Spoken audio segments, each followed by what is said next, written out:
Zlatna košarica 2018.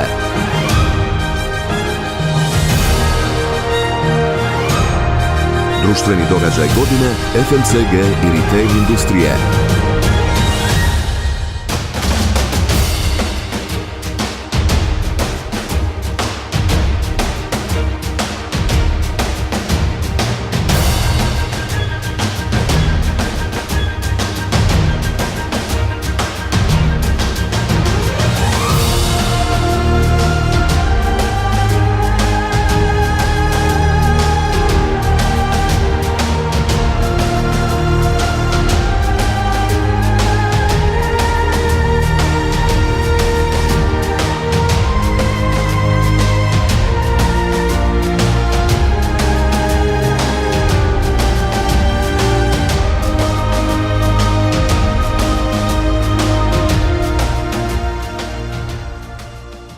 Zlatna košarica je priznanje koje dodjeljuje struka i mislim da je nominiranima i nagrađenima, onima koji su osvojili nagrade, veliko priznanje i velika čast, upravo to zato što to dolazi od ljudi koji žive u tom sektoru, koji se bave time.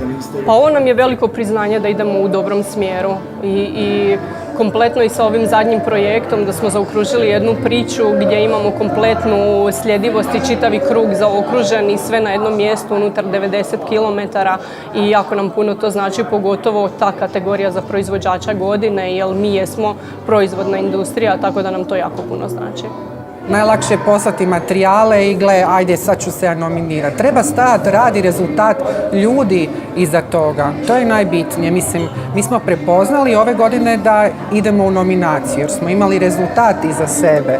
To je nekako najbitnija stvar i mislim da je onda to priznanje tu kroz Zlatnu košaricu prepoznato. I vrijednost Zlatne košarice je u tome što je ona odraz percepcije tržišta.